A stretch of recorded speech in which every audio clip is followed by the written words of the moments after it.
केही सोचले आएको होइन कि म यहाँ भाइरल हुन्छु भनेर। अरेन्जको तपाईँले व्यापार गर्नु भएको छ नि, तपाईँले कहिलेदेखि तपाईँले स्टार्ट गर्नुभएको? तपाईँले लाइक यो 4-5 इयर्स भयो।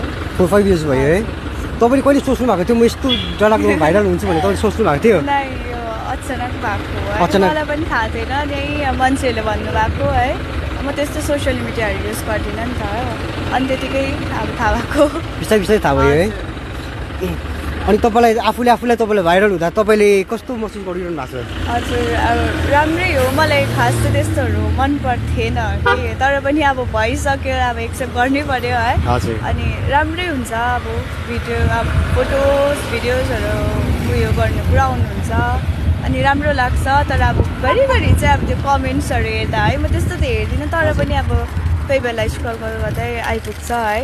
अनि त्यसमा चाहिँ अब कमेन्टहरूमा अब के भनिरहनु भएको हुन्छ, अब त्यो अब भन्नेले के सोचेर भन्नुभएको थाहा छैन, किनभने अब बिजनेस गर्नु आएको मान्छे हो, बिजनेस गर्छ जान्छ है।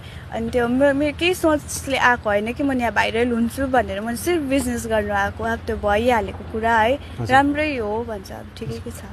तपाईँले जब तपाईँ भाइरल हुनुभयो नि, तपाईँले म यो बिजनेसलाई स्टप गर्छु भने तपाईँले दिमागमा केही सोच्नुभयो तपाईँले यस्तो? मेरो अरू केही छैन, मैले पाएकै हो, अरू केहरू कहाँ आउनु नि कहाँ त आउनु नि भन्नुहुन्छ है, सबैले अफरहरू दिइरहनुहुन्छ। तर अब यो अब कहाँ स्टप गर्न, जहाँ छ त्यहीँ बस्नुपर्छ, बेसी उड्नु हुँदैन भन्ने क्या। अब जहाँ छ चलिरहेको छ, म खुसी छु है, अन्त मान्छेहरूले चिन्नुहुन्छ, खुसी लाग्छ, राम्रो छु यतिमा। ए हजुर, म के भन्छ तपाईँले जुन प्रकारको तपाईँले अब भाइरल हुँदाखेरि तपाईँलाई लाग्थ्यो पहिल्यै तपाईँले सोच्नु भएको थियो तपाईँले फेसबुकबाट पनि तपाईँले अर्न गर्नु सक्नुहुन्छ भने, तपाईँले त्यो सोच्नु भएको थियो कहिले? तपाईँले त्यस्तो आशै राख्दिनँ, लाइक म आफै कमाउने टाइपमा उयोको बिलिभ गर्छु कि अब त्यो पर्खिरहनु, कहिले आउने कहिले मोनिटाइज हुने है। अब त्यस्तो मैले खोलिरहेको छु आफ्नै पेज पनि है, मान्छेहरूले भन्छ पसिहाल्ला, तर म अब त्यस्तो जान्दिनँ पनि भनौँ भने, म त के हो कस्तो फेसबुक युज नगरेर हो।